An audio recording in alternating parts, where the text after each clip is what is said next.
Hello, so I thought I would continue a little bit from The Artist's Way by Julia Cameron.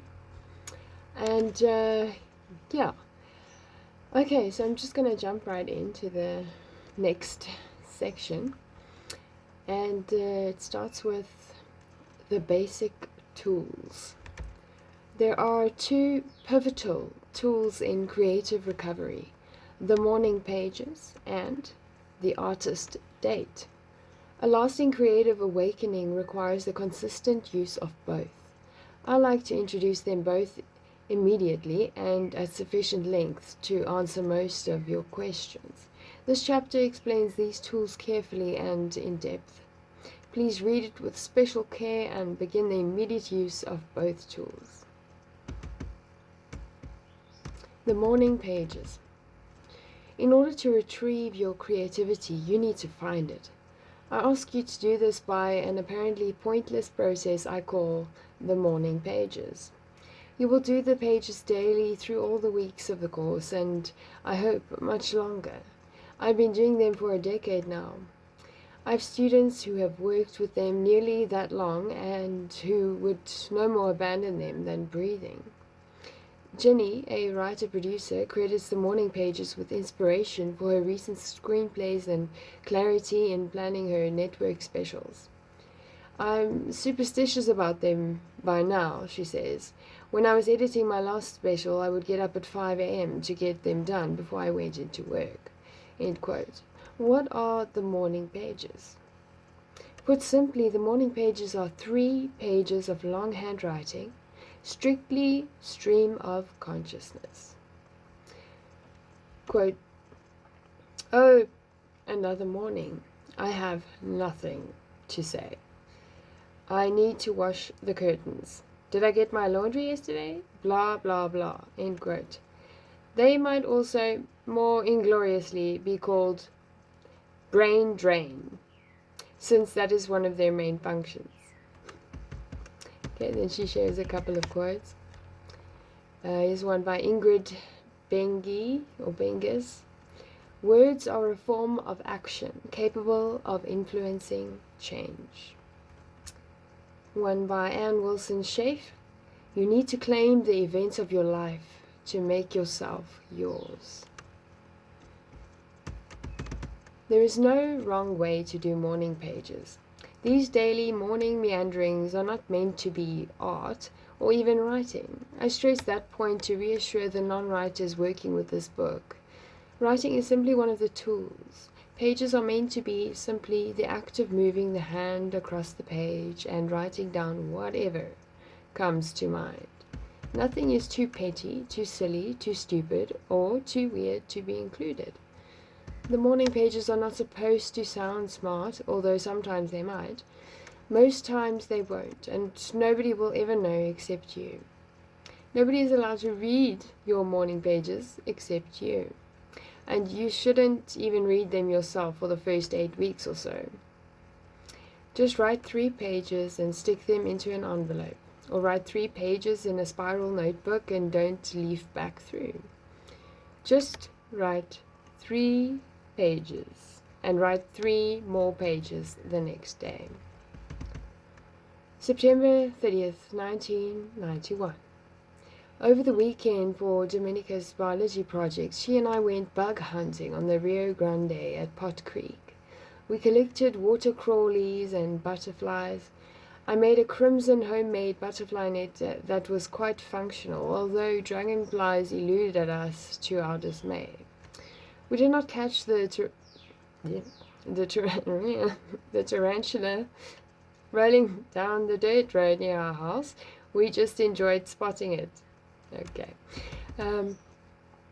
Although occasionally colorful, the morning pages are often negative, frequently fragmented, often self-pitying, repetitive, stilted or babyish, angry or bland, even silly sounding. Good. October 2, 1991. I'm up and have a headache and have taken aspirin and feel a little better, although still shaky.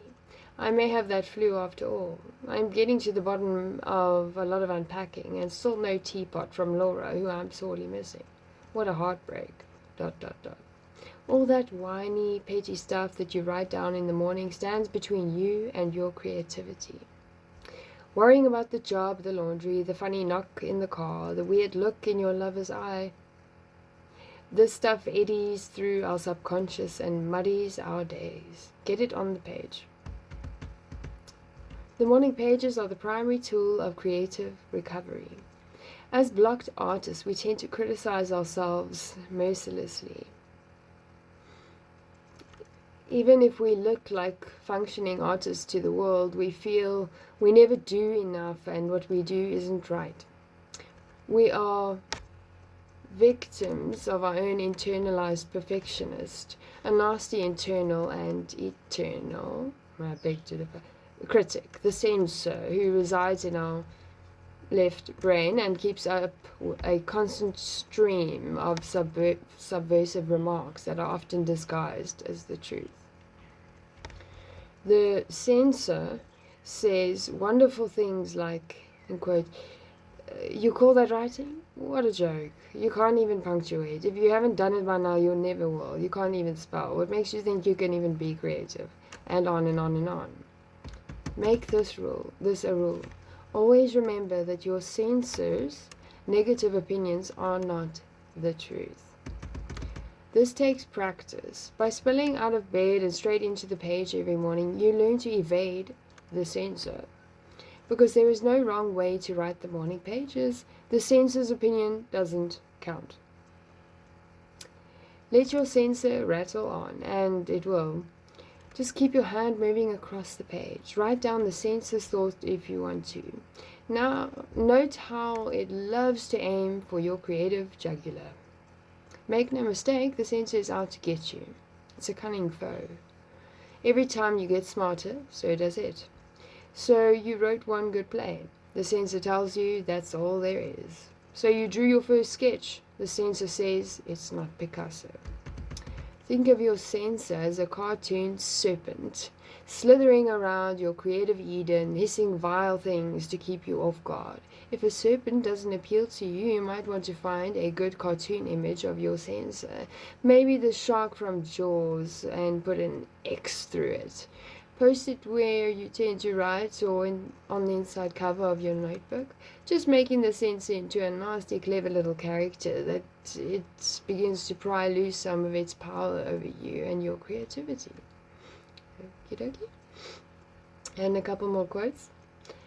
Theodore Rothko. A mind too active is no mind at all. I'm not going to comment at this stage on that one.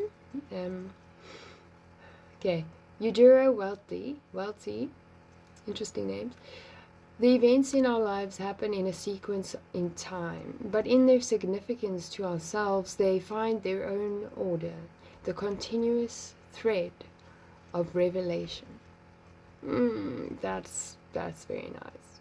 I like that a lot. I'll just read it again. Okay.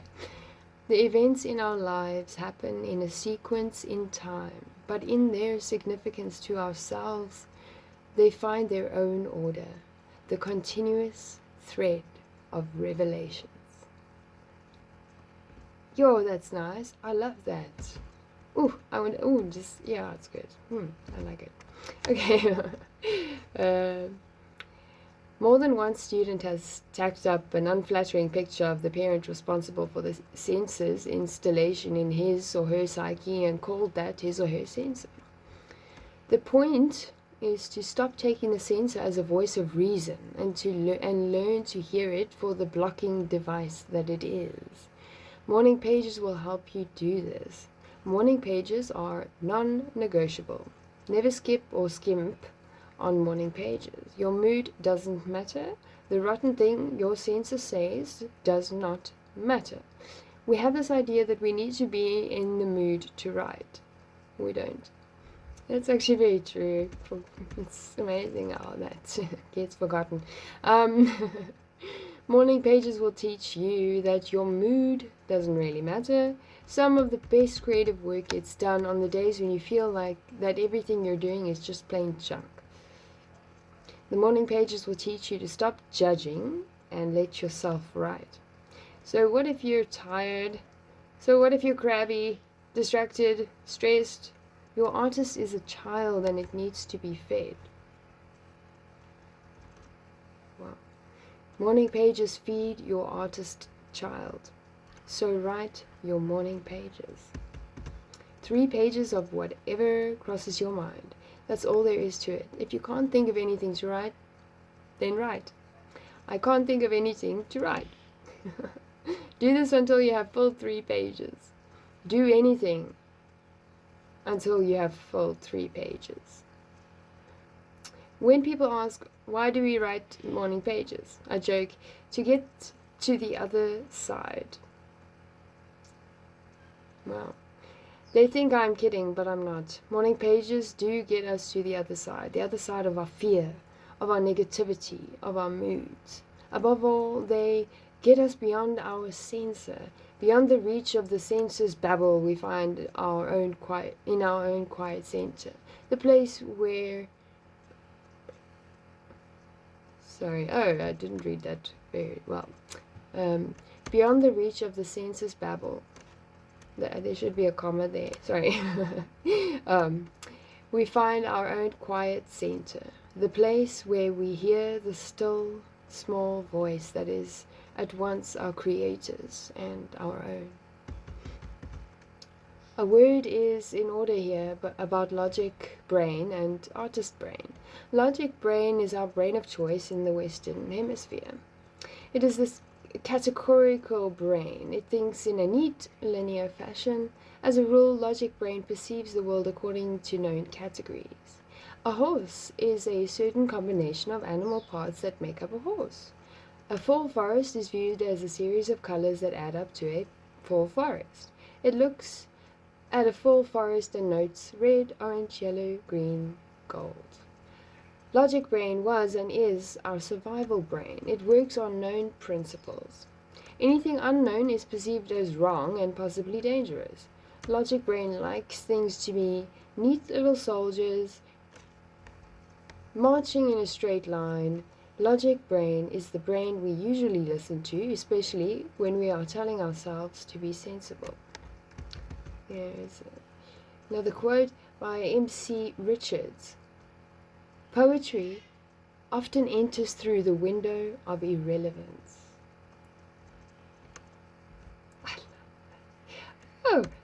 I like that because as I was reading that, I was just getting like an image starting to form in my mind. Oh, wow, I like it. Okay, so yeah. Poetry often enters through the window of irrelevance. Just let your mind go on that. Just like let an image just, that's nice. I think I feel like drawing now. Okay, moving on. Logic brain is our censor, our second and third and fourth thoughts. Faced with an original sentence, phrase, paint squiggle, it says, what the is that? That's not right. Artist brain is our inventor, our child, our very own personal absent-minded professor. Artist brain says, hey, that is so neat. It puts odd things together, both better. It puts odd things together. Boat equals wave and walker. It likes calling a speeding GTO to a wild animal. The black howling wolf pulled into the drive-in, ... Okay. Artist brain is our creative, holistic brain. It thinks in patterns and shadings. It sees a fall forest and thinks, wow, leaf bouquet, pretty, gold glittery, shimmery earthskins carpet. I love this woman, man. She's so cute and creative. I like that. That's such a nice surprise. I love it. Oh, man.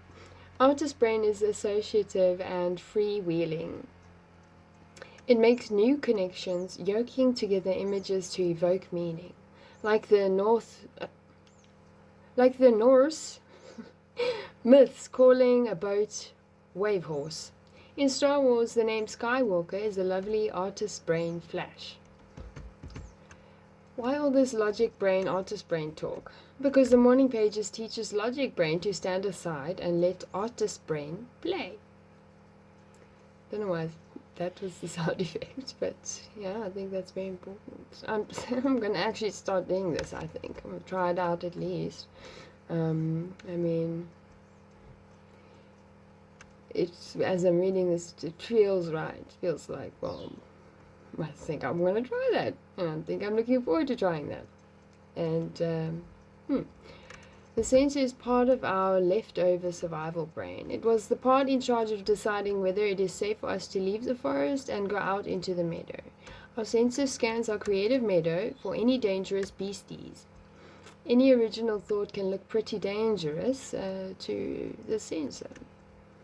The only sentences, paintings, sculptures, photographs it likes are ones that has been seen many times before. Safe sentences, safe paintings, not exploratory blurts, squiggles, or jottings. Listen to your sensor and it will tell you that everything original is wrong, dangerous, or rotten. This is why we need to be kind to one another and ourselves. Give ourselves grace, sure. Hey,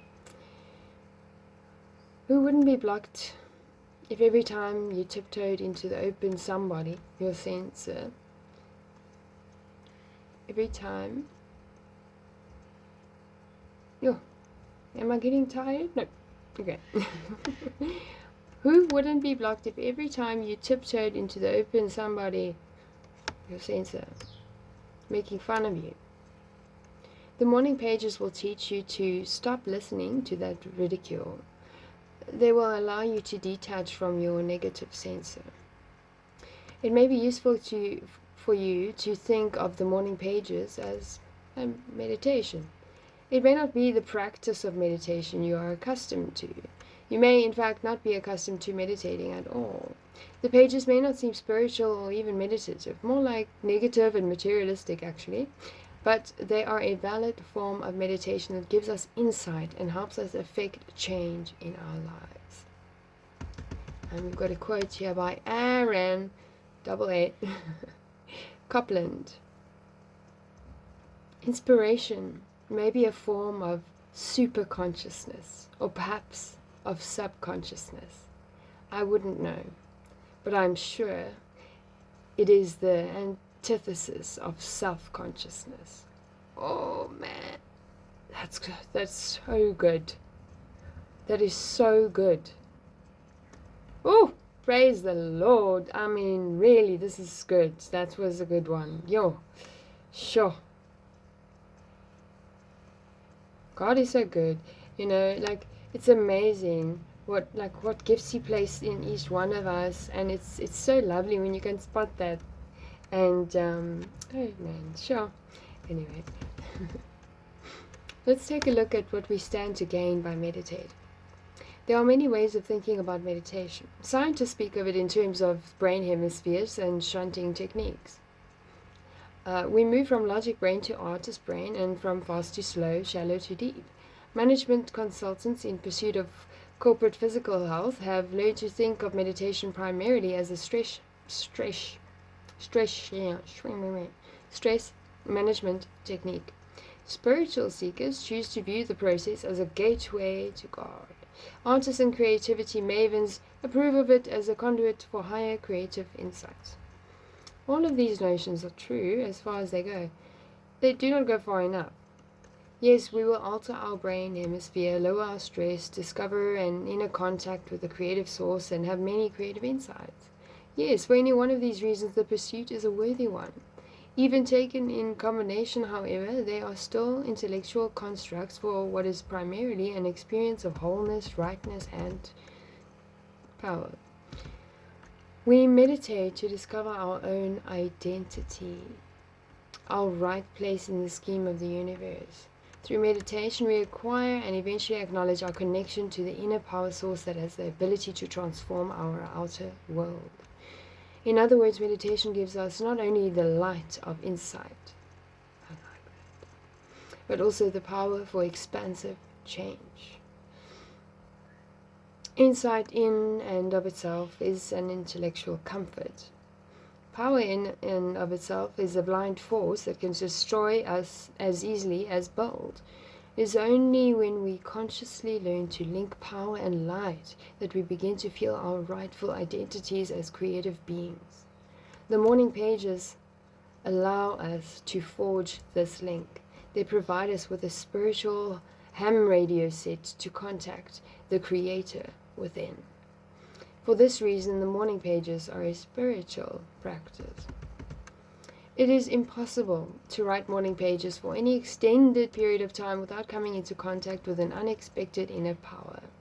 Although I used them for many years before I realized this, the pages are a pathway to a strong and clear sense of self.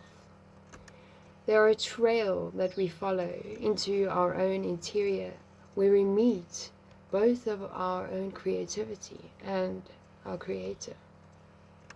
It's so lovely. I like how she said that. Here's a quote by May Sarton. It always comes back to the same necessity. Go deep enough and there is a bedrock of truth, however hard. Morning pages map our own interior.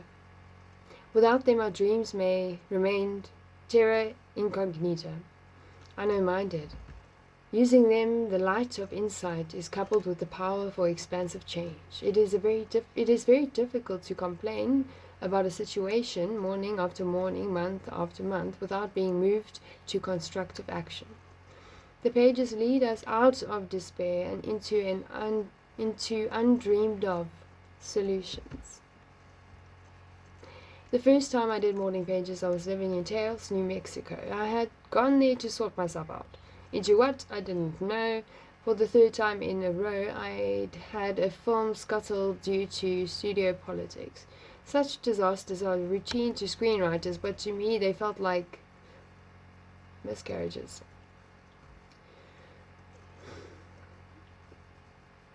Oh, okay. Cumulatively, they were disastrous. I wanted to give the movies up. Movies had broken my heart. I didn't want any more brain children to meet untimely death. I'd gone to New Mexico to mend my heart and see what else, if anything, I might want to do. That's hectic. Maybe I'm just seeing way too deep into that, but okay, anyway, moving on. Living in a small adobe house that looked north to Taos Mountain, I began a practice of writing morning pages. Nobody told me to do them. I'd never heard of anybody doing them. I just got the insistent inner sense that I should do them, and so I did. I sat at the wooden table looking north to Taos Mountain, and I wrote. It doesn't sound too bad, to be honest. That sounds great. And I love that, actually, because what now comes to mind is that like, okay, so maybe I should just keep on reading. Okay, so you know that your faith can move mountains. I'm not going to go too much into that, but because that sounds a bit like, oh, come on. Because there's a lot within that, though. And I'm not going to try and explain it now. I don't think I'd do it justice. But when you understand, it makes me think of that. And then I sort of picture, like, oh, wow, okay, you're sitting at the window looking out to this mountain and you're writing every morning and you're connecting inner and outer, and it's this window, and it's like everything. It was just what's coming into like it's very mosaic vinegar. Okay, mosaic visionary-ish, like particle coming into my wherever the place is that I'm seeing, like just something form. I love to notice that. Anyway, and obviously it's not something I can really explain or articulate, but just to let you in. Okay. The morning pages were my pastime, something to do instead of staring at the mountain all the time.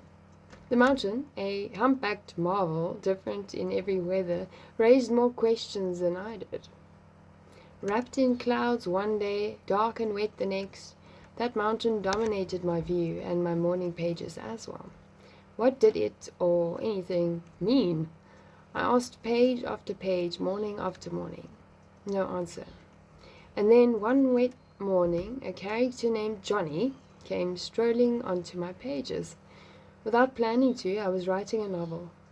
The morning pages had shown me a way. Anyone who faithfully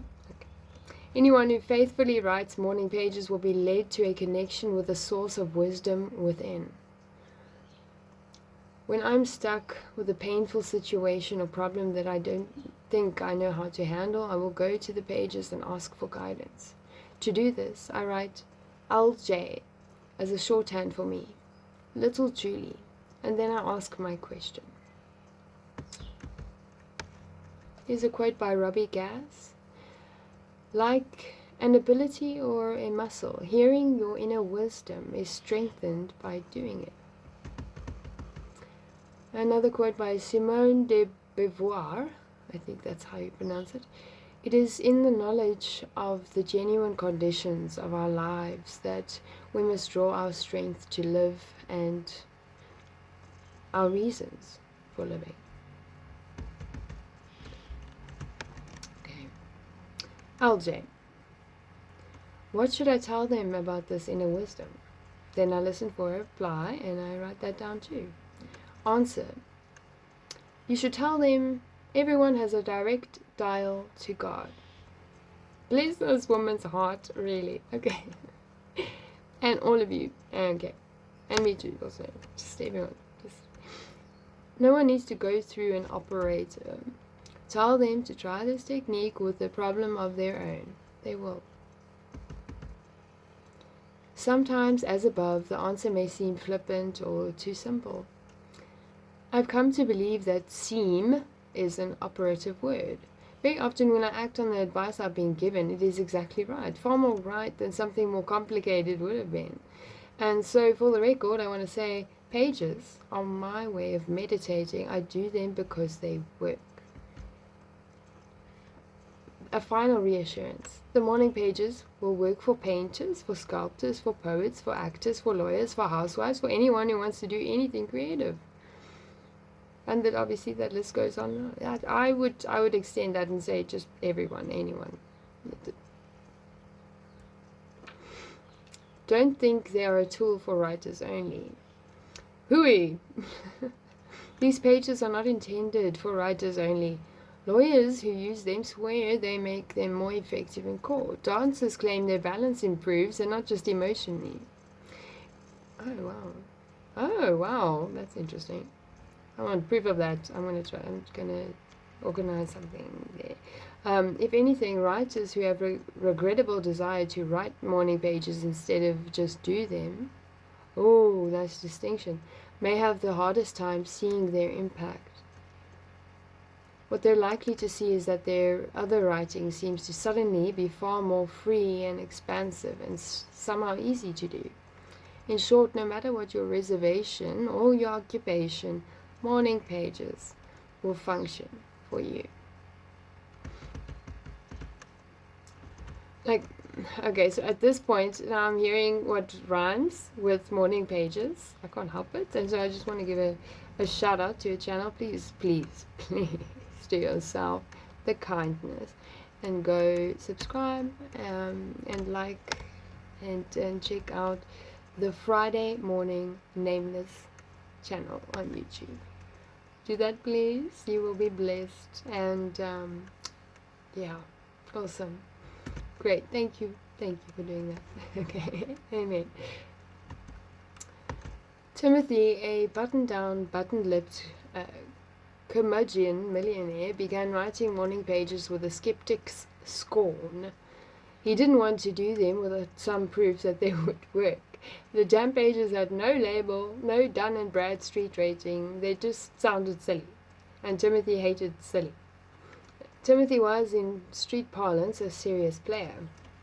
His poker face was so straight it looked more like a fireplace poker than a mere card-chip's defense. Practiced for years in the corporate boardroom, Timothy's invincible facade was a dark, shiny, and as expensive as mahogany.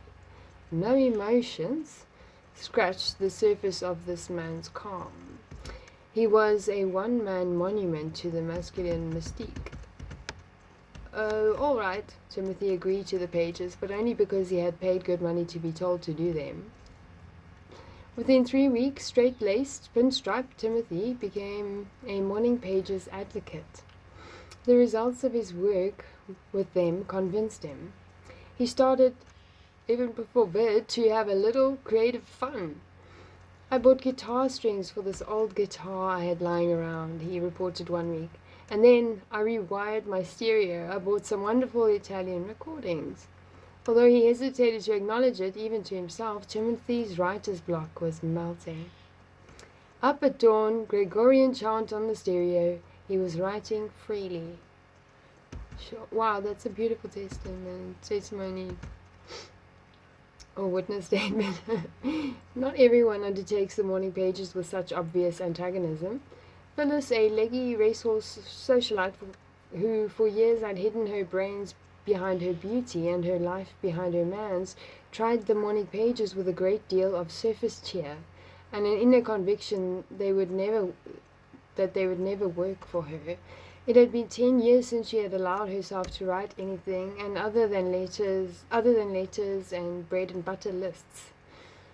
About a month into morning pages, seemingly out of nowhere, Phyllis got her first poem. In the 3 years she had used pages since, she has written poems, speeches, radio shows, and a non-fiction book. That's nice. Amen. Anton, grumpy but graceful in his use of the pages, accomplished unblocking as an actor. Laura, talented but blocked as a writer, painter, and musician, found that the morning pages moved her to her piano, typewriter, and paint supplies.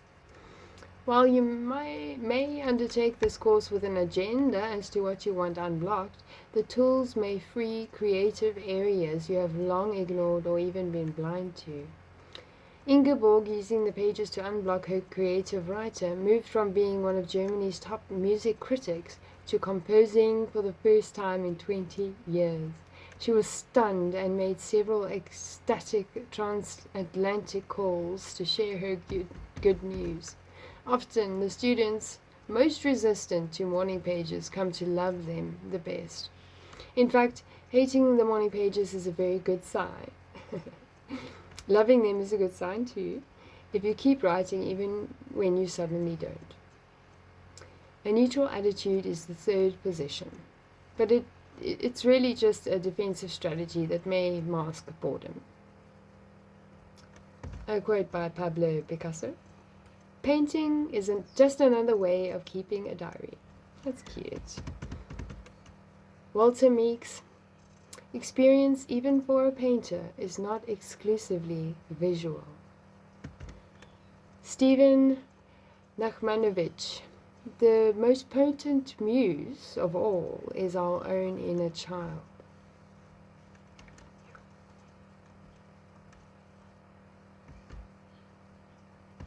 That's beautiful. At the height of laughter, the universe is flung into a kaleidoscope of new possibilities. Hashtag Mosaic Vision. Shout out to Luke Thompson. He often appears on the channel Grail Country.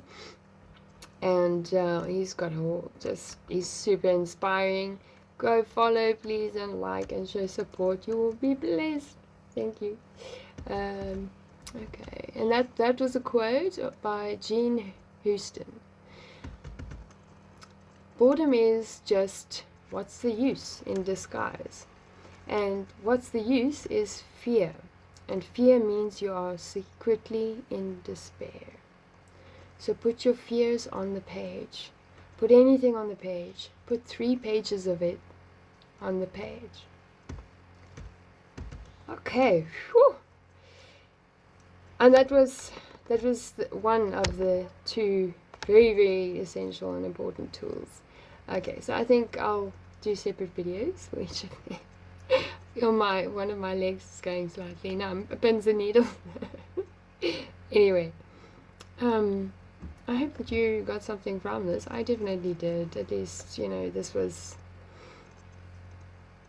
this was most definitely not a waste of time for me at all, and I love that I'm also able to share it with you. Okay, cool. And yeah, I think that I'm definitely going to give this a try, even if it's just for a couple of days. It just I think that initially I think there's more obviously as to why I would want to try it, but I just want to try it. I'm very curious, and and I think that there's a lot of I like what she's saying, and I also I haven't been I've been experiencing blocks in a lot of ways, and I haven't been doing the things like this, so not enough. So it's a good reason. And it's nice to get a break from anyway, but also I think for me, I want to almost approach it as a way of spending time with God, just having some quiet time and spending time with Him and being creative with Him, and just working on that relationship, and just having shalom, just that sounds so nice. It's so inviting that when I think of it that way, and I just think and with an added thing, it's